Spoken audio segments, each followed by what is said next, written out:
when I look at really the kind of composition of, a tech stack of many contractors we work with, many contractors have an ecosystem of tools that were purchased at one time or another to solve a very specific kind of singular problem.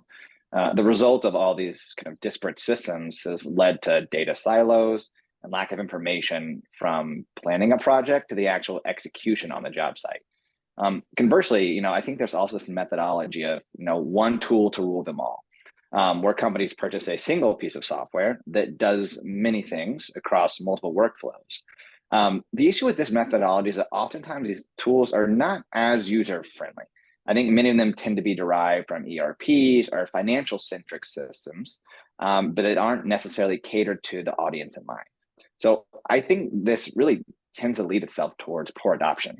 When there isn't a specific audience or user group in mind, software tends to fail the broader audience as a whole. And, Guy, I'd really love your take on this too, having worked with, hundreds of contractors over the last decade or so. Kind of what's your take on this? Yeah, absolutely. So I appreciate the introduction there, Nikki and Greg. I think one of the observations from being in Rhumbix for as many years as I have been, which is pushing 10 now, it's quite apparent that there are many software solutions that have been around in the industry for years.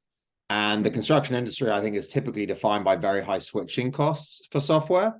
And what you've actually observed is that in many cases, a lot of the software solutions that have been on the market for a long time and that are very entrenched, they really haven't evolved to meet the needs of sort of modern software in the form of, cloud or access to APIs, which is the ability to transfer data between solutions.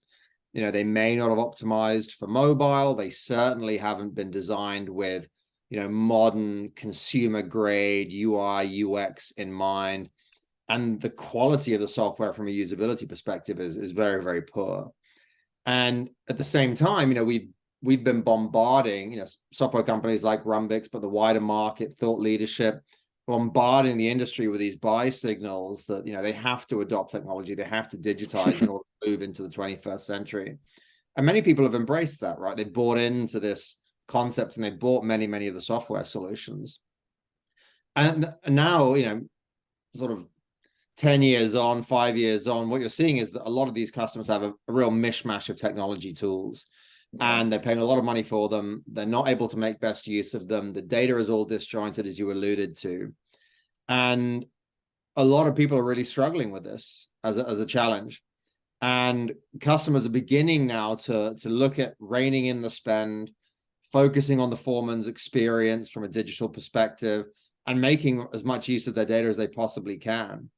And practically, this is a much easier problem to try and solve for when you have fewer solutions. And fundamentally, that's what software consolidation is all about.